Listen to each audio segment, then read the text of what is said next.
So, hello guys, welcome back to Crazy. We will be starting the second part of मूल concept. Last part में हमने average atomic मास पे chapter में complete किया था और हमने आइसो इलेक्ट्रॉनिक, आइसोटोन्स, आइसोडाइफर्स और आइसोबार्स, आइसोटोप्स इन सब के बारे में डिस्कस किया था. तो continuing further in the chapter, this is the lecture 2 और second lecture of our series that is mole concept. So video को लास्ट तक देखना, it will be very helpful for you. और अगर आप हमारे चैनल पे नए हो तो इसको सब्सक्राइब कर देना. ओके, लास्ट क्लास में हमने ये एग्जांपल देखा था. नाउ आगे इसके अंदर आते हैं next point, that is atomic mass और मास ऑफ एन एटम. तो mass of an atom, mass of atom और एटॉमिक मास क्या होता है? तो जो एटॉमिक मास होता है उसको हम चार कैटेगरीज के अंदर क्लासिफाई करते हैं. That is first your atomic mass, second is gram atomic mass, third is relative atomic mass and fourth is average atomic mass. And for average atomic मास हमने लास्ट वीडियो में डिटेल के अंदर इसको discuss किया है, that is average atomic mass. तो atomic mass क्या होता है? Atomic mass is nothing but mass of a given single atom is defined as atomic mass. और इस एटॉमिक मास को एक स्पेशल यूनिट में डिस्क्राइब किया जाता है जिस यूनिट को अपन बोलते हैं एएमयू. और ये एएमयू को अपन वन डाल्टन भी बोलते हैं और एक एएमयू को अपन वन यू भी बोलते हैं. U is unified mass, U is unified mass. So atomic mass is expressed as M AMU और एक एएमयू की जो वैल्यू होती है वो ये होती है 1.67 into 10 to the power minus 24 grams. So this is called as m into 1 dalton. मैंने बोला एक एएमयू को अपन एक डाल्टन बोलते हैं और एक डाल्टन को अपन एक यू बोलते हैं, जो कि होता है यूनिफाइड मास, राइट. तो 1 एएमयू को डिफाइन करते हैं. 1 एएमयू, भाई ये एएमयू हमने पढ़ लिया. तो एएमयू होता क्या है? तो एक एएमयू क्या होता है? एक एएमयू एक न्यूक्लियन का एवरेज मास होता है. एक न्यूक्लियन का एवरेज मास होता है, उसको अपन एक एएमयू बोलते हैं. तो मास ऑफ वन न्यूक्लियन और average mass of one proton and one nucleon is termed as atomic mass unit और AMU. Average mass of one proton one neutron क्या होगा? Mass of proton plus mass of neutron upon 2. ये एक average, ये क्या हो जाएगा? ये आपका एवरेज मास हो जाएगा. तो mass of one nucleon is mass of proton plus mass of neutron upon 2. अब प्रोटॉन और न्यूट्रॉन का मास लगभग सिमिलर सा ही होता है, ज्यादा डिफरेंस इनमें होता नहीं है. So value substitute करें. Mass of proton is 1.672 into 10 power minus 24 gram and mass of neutron is 1.674 into 10 power minus 24 gram. देख लो ऑलमोस्ट सेम है, 0.002 का अंतर है. अपॉन 2 इससे डिवाइड कर देंगे. इसको सॉल्व करने के बाद आएगा 1.673 into 10 power minus 24 gram, that is 1 AMU और 1 डाल्टन और 1 यू, दैट इज 1 यूनिफाइड मास. तो ये हो गया आपका एटॉमिक मास और मास ऑफ एटम. इससे ज्यादा क्वेश्चंस नहीं आते, बस आपको एक एएमयू की डेफिनेशन ध्यान रखनी है. आपको एक एएमयू की जो वैल्यू है या एक डाल्टन या एक यूनिफाइड मास की जो वैल्यू है वो ध्यान रखनी है. दूसरा आपके पास आता है ग्राम एटॉमिक मास. दूसरा आता है ग्राम एटॉमिक मास. ग्राम एटॉमिक मास क्या होता है? ग्राम एटॉमिक मास होता है कि किसी भी एटम के एक मोल का मास कितना है या किसी भी एटम के एवोगैड्रो नंबर ऑफ पार्टिकल्स का मास कितना है. क्यों? क्योंकि एक मोल में कितने पार्टिकल्स होते हैं भाई? एक मोल के अंदर अपने Na पार्टिकल्स होते हैं. एक मोल के अंदर अपने कितने पार्टिकल होते हैं? एक मोल के अंदर अपने Na पार्टिकल्स होते हैं. ये तो अपन को पता है. Na is nothing but Avogadro's number. Gram atomic mass क्या होता है? ग्राम एटॉमिक मास होता है mass of Avogadro number of given atom और mass of one mole of a given atom is defined as gram atomic mass. इसको अपन ग्राम atomic मास बोलते हैं. और इसकी जो न्यूमेरिकल वैल्यू होती है, इसकी न्यूमेरिकल वैल्यू सेम होती है as that of atomic mass, बस इसकी यूनिट किस में आ जाती है? आपकी यूनिट इसकी ग्राम्स के अंदर आ जाती है. तो ग्राम atomic mass is mass of one atom into Na, that is your Avogadro's constant, और जिसकी वैल्यू होती है 6.022 into 10 power minus 23. ये कांस्टेंट होता है, ठीक है. ये तो ये एक इंपॉर्टेंट पॉइंट है, आपको ध्यान रखना है. ग्राम एटॉमिक मास होता क्या है? जनरली आपको कभी-कभी जो मल्टीपल करेक्ट क्वेश्चंस होते हैं उनके अंदर एक एटम का मास देके ग्राम एटॉमिक मास पूछ लेते हैं. तो बोला कि मास of one nitrogen atom is 6 AMU, तो उसका ग्राम एटॉमिक मास कितना हो जाएगा? 6 into Avogadro's constant, right. Third होता है रिलेटिव एटॉमिक मास. रिलेटिव एटॉमिक मास क्या होता है? किसी जो एक एटम है अपन उसको किसी एक स्टैंडर्ड एटम को बेस मान के और उसकी मास को डिफाइन करते हैं। फॉर एग्जांपल अगर मैं हाइड्रोजन को बेस मानता हूं तो हाइड्रोजन का मास होता है 1 और 6, ऑक्सीजन का मास होता है 16, तो oxygen is 16 times heavier than hydrogen. तो मैंने हाइड्रोजन को बेस मान के ऑक्सीजन का मास डिस्क्राइब कर दिया। तो अपन हाइड्रोजन की मास को 1 AMU मान के और उसको अपन 16 AMU लिख सकते हैं। तो रिलेटिव एटॉमिक मास क्या होता है कि एक किसी बेस को, एक किसी एटम को बेस बना लिया जाता है और उसके रेस्पेक्ट में सारे मासेस को डिस्क्राइब किया जाता है। तो relative atomic mass, the relative atomic mass represent number of nucleons present in a given atom. To define relative atomic mass, वही नंबर ऑफ न्यूक्लियॉन्स प्रेजेंट होते हैं और इसको डिफाइन करने के लिए 3 स्केल यूज किए जाते हैं, that is hydrogen scale, oxygen scale and carbon scale. Oxygen scale बीच में यूज होने लगा था, हाइड्रोजन स्केल ओल्डेस्ट था, और अभी लेटेस्ट जो IUPAC एक्सेप्टेड मेथड है रिलेटिव एटॉमिक मास का, that is your carbon scale. वो कार्बन स्केल से लिया जाता है। एवरेज एटॉमिक मास के ऊपर डिटेल में लास्ट वीडियो में बात की थी, तो जिनको एवरेज एटॉमिक मास पढ़ना है और उनके कॉन्सेप्ट्स को बूस्ट करना है तो they can watch the last video. Next, moving forward, molecule.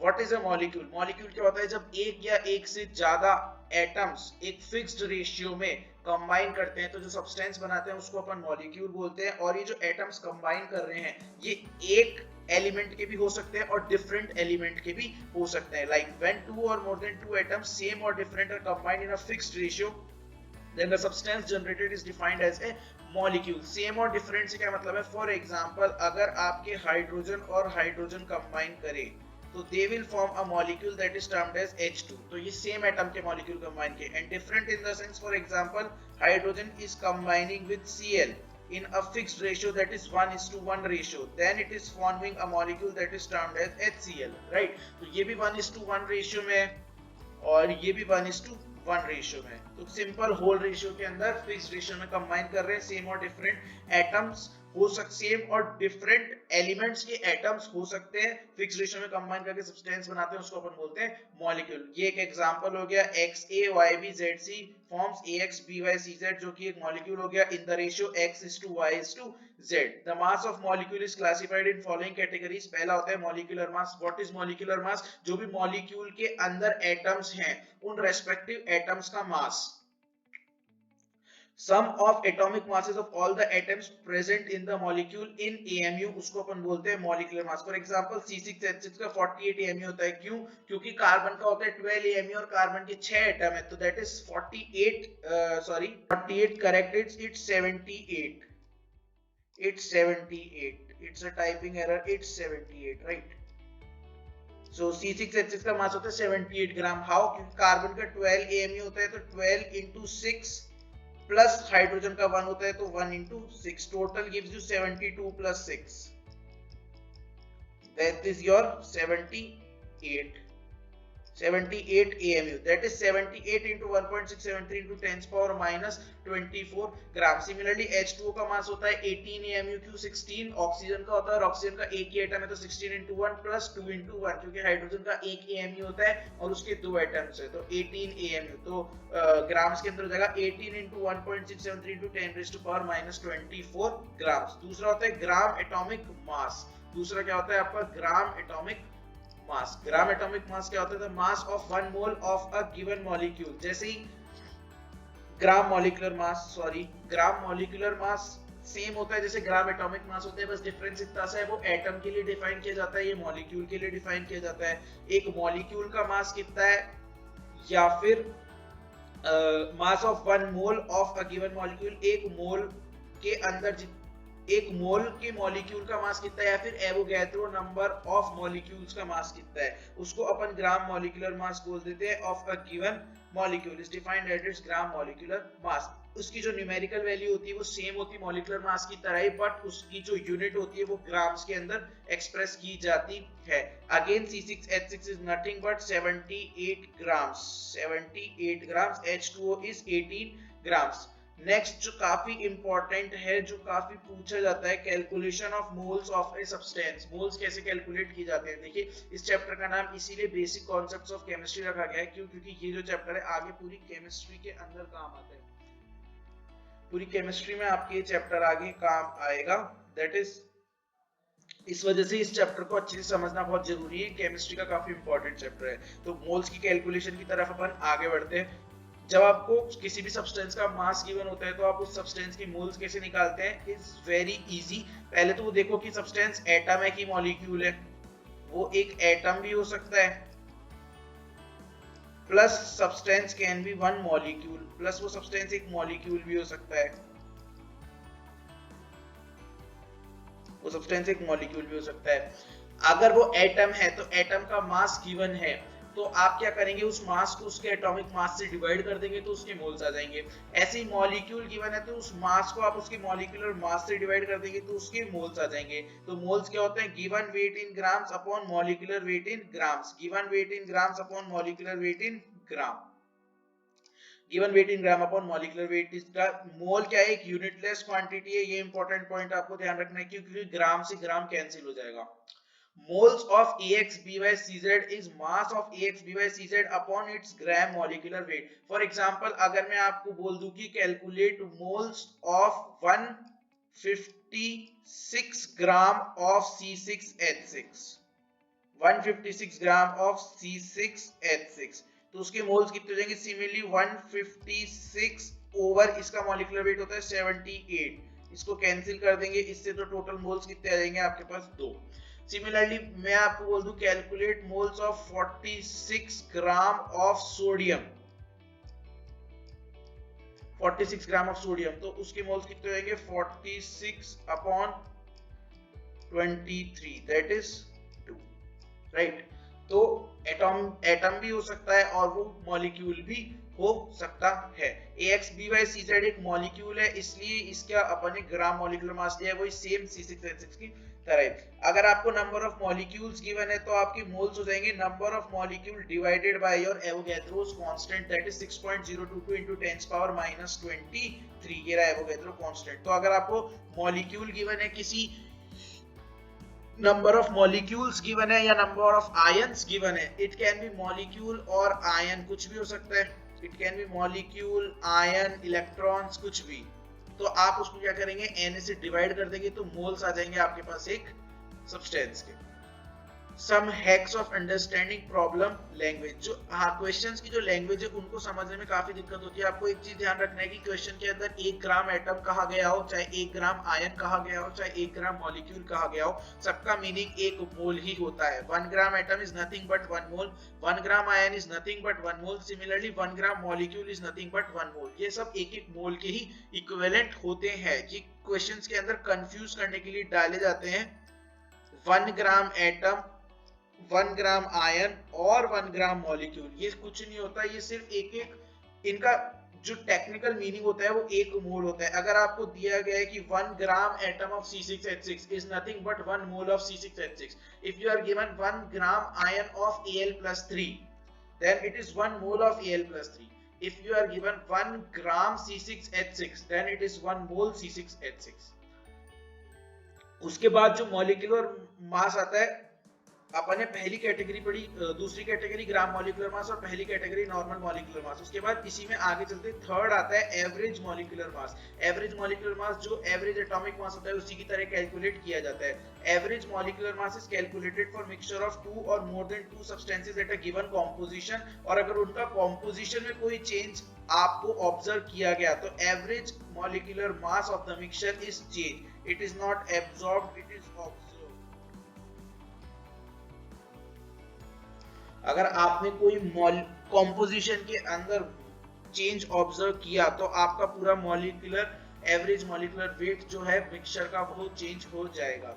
Now in problems of average molecular mass there can be problems in which वही मास वाइज कॉम्पोजिशन हो सकता है, मोल वाइज कॉम्पोजिशन हो सकता है, वेट वाइज कॉम्पोजिशन हो सकता है। आप क्या करें, एक सैंपल कंसीडर करें। इस सैंपल के अंदर आपके पास ABC 3 मॉलिक्यूल्स हैं या 3 सब्सटेंसेस हैं जिनका जो मास है वो M1, M2, M3 है, जिनके जो वेट्स हैं वो W1, W2, W3 है, और जिनके मोल परसेंटेज वाइज कॉम्पोजिशन है वो Y1, Y2, Y3 है। मतलब A जो है वो Y1 परसेंटेज है by mole, B is Y2% by mole and C is Y3% by mole. So M average के लिए आपको मॉलिक्यूलर मासेस के केस में एक याद रखने की, जो एवरेज मॉलिक्यूलर मास होता है it is nothing but total mass upon total moles. ये चीज आपको एक ध्यान रखनी है, जो एवरेज मॉलिक्यूलर मास होता है वो total mass upon total moles के बराबर होता है। तो ऊपर आपको टोटल मास रखना है, नीचे आपको टोटल मोल्स रखना है और कुछ नहीं रखना। अब टोटल मास N1 M1 मैंने क्यों निकाला, जब आपको मोल गिवन है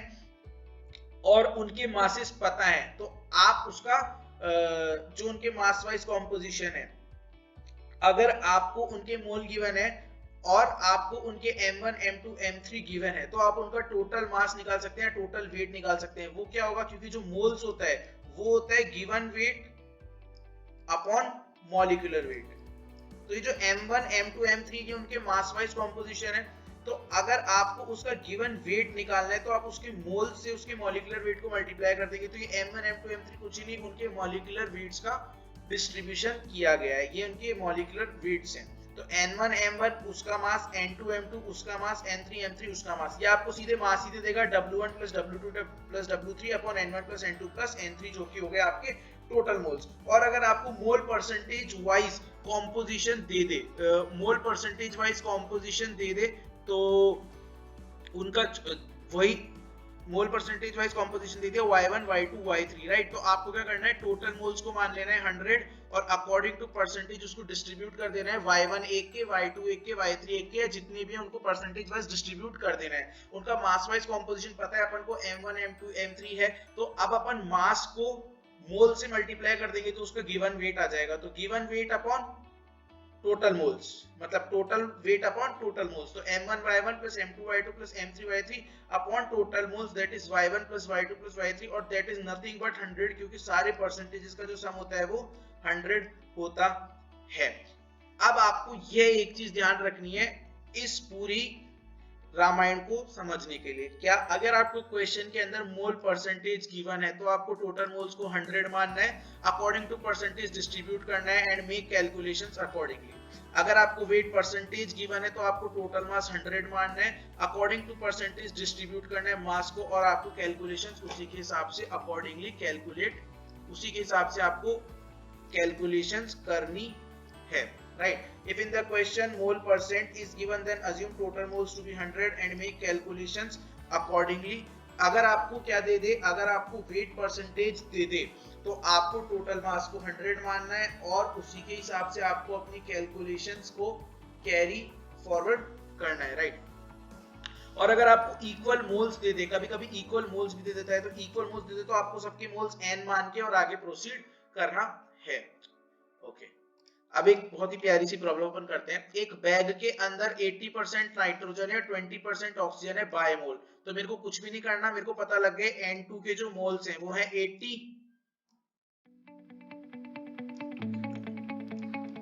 और ऑक्सीजन के जो मोल्स होंगे, calculate weight by weight percent composition of nitrogen and air. उसके अंदर weight by weight percentage calculate भी कैलकुलेट करना है। Let us assume total moles 100, तो नाइट्रोजन के मोल्स हो गए 80 और ऑक्सीजन के कितने हो गए आपके पास 20। अगर आप मोल्स कितने होते हैं, मोल्स होता है given weight upon molecular weight. अब मेरे को तो गिवन वेट निकालना है, तो मैं गिवन वेट को क्या करता हूँ कि जो भी मोल्स है उनको मॉलिक्यूलर वेट से मल्टीप्लाई कर देता हूँ। तो वेट ऑफ नाइट्रोजन हो जाएगा moles into molecular mass of nitrogen. Similarly weight of oxygen आ जाएगा moles into molecular mass of oxygen. तो सैंपल का टोटल मास कितना हो जाएगा 2240 plus 640, that is your 2880 grams. अब आपका एवरेज मॉलिक्यूलर मास क्या होता है, M1 Y1 plus M2 Y2 plus M3 Y3 upon Y1 plus Y2 plus Y3, where M1 M2 M3 are their respective molecular masses and Y1 Y2 Y3 are their respective mole percentages। तो आपको क्या करना है 80 into 28 plus 30 into 20 by 80 plus 20। Similarly total mass इन दोनों का sum upon total moles, तो directly आपको इसको 100 से डिवाइड कर देना है। तो आपका आंसर आ जाएगा 28.8 ग्राम is the average molecular weight of air। 28.8 gram is the average molecular weight of air। अब आपको वेट बाय वेट परसेंटेज भी निकालना था ऑक्सीजन का और नाइट्रोजन का। तो ऑक्सीजन का कितना हो जाएगा, wait of oxygen upon total weight into 100। Oxygen का परसेंटेज कितना है भाई, अगर आपको मान लो 100 मार्क्स का पेपर हुआ और आपको आए 80 मार्क्स, तो आपकी परसेंटेज कितनी हो गई 80 अपॉन 100 इंटू 100 यानी 80%। ऐसे ही मान लो कि 2880 मार्क्स का पेपर हुआ और आपको है 640 मार्क्स, तो आपकी परसेंटेज कितनी होगी 640 बाय 2880 इंटू 100। सिमिलरली ये ऑक्सीजन की आपने वेट परसेंटेज निकाली। अब नाइट्रोजन की कैलकुलेट करने की जरूरत नहीं, सीधा 100 में से माइनस कर दो तो वो नाइट्रोजन की होगी। या आप नाइट्रोजन की कैलकुलेट भी कर सकते हो। नाइट्रोजन की कैसे कैलकुलेट होगी, जो आपका नाइट्रोजन का मास है 2240, इसको आप डिवाइड करो कितने में से 2880 में से, और इसको मल्टीप्लाई कर दो बाय 100। इसको जब सॉल्व करोगे तो इट विल डेफिनेटली बी 78। क्यों? क्योंकि हमारे कॉम्पोजिशन में ऑक्सीजन और नाइट्रोजन के अलावा कोई है नहीं, और जब हमें ऑक्सीजन का पता लग गया 22% है, तो डेफिनेटली नाइट्रोजन का 78% होने वाला है। और ग्राम मॉलिक्यूलर मास हमने देख लिया 28 ग्राम। तो ये तो आती है type 1 problem directly. Type 2 problem just इसकी रिवर्स प्रॉब्लम होती है। इसकी रिवर्स प्रॉब्लम कैसे, कि आपको एवरेज मॉलिक्यूलर मास देके परसेंटेज कॉम्पोजिशन पूछ सकता है। अभी आपको परसेंटेज कॉम्पोजिशन देके एवरेज मॉलिक्यूलर मास पूछा गया है। सेकेंडली आपको क्या कर सकता है,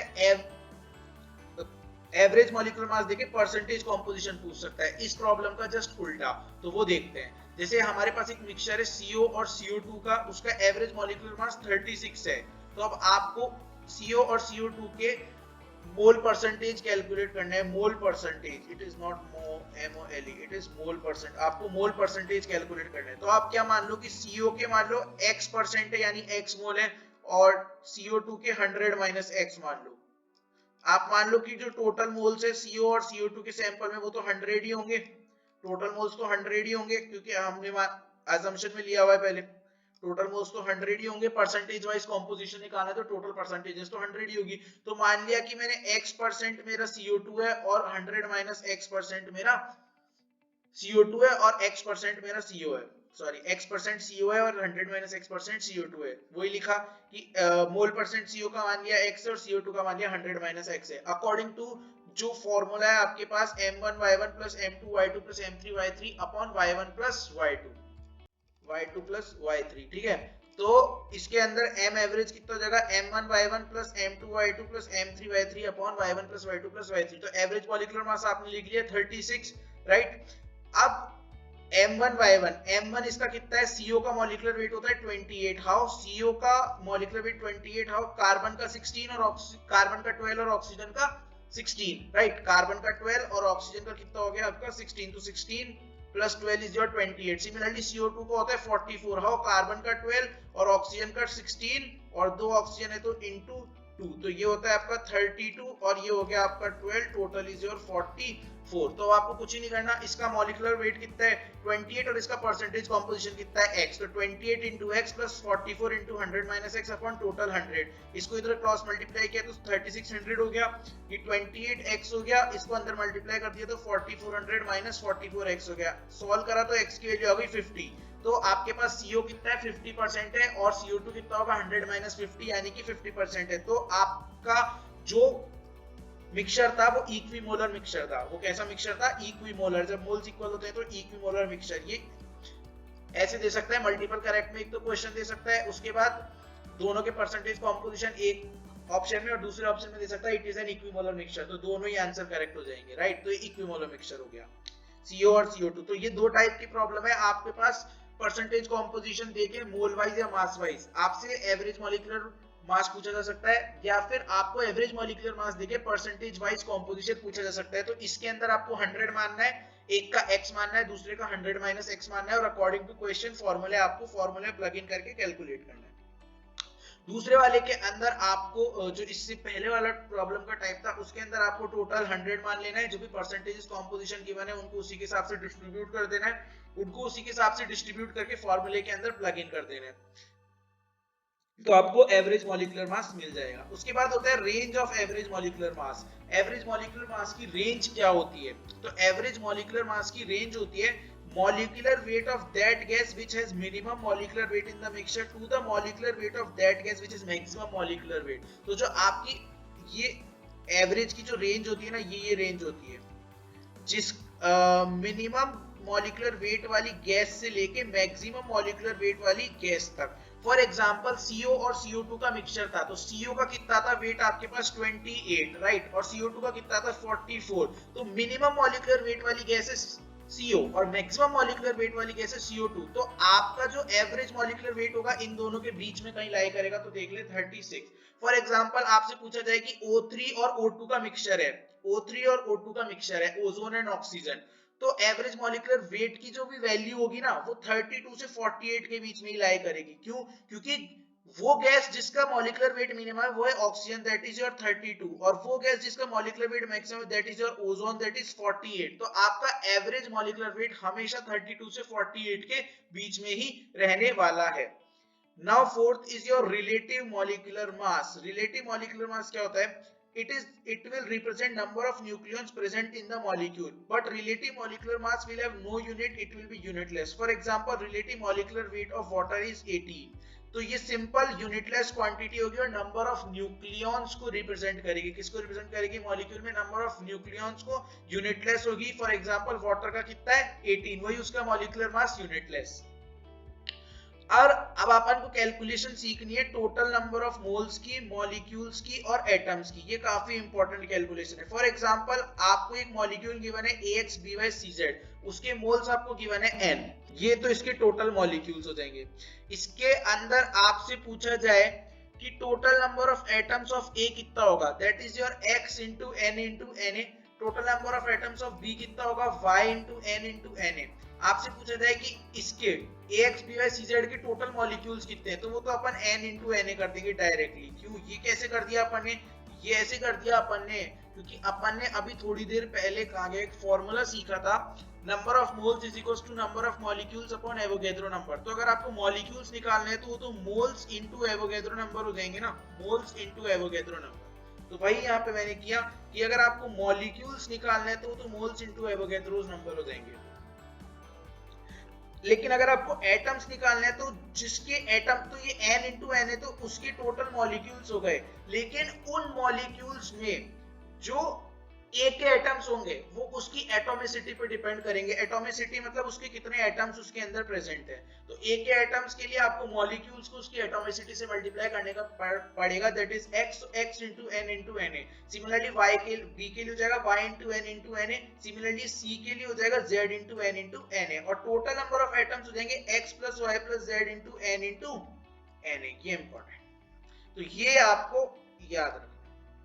हाय गाइस, आज के लिए इतना ही।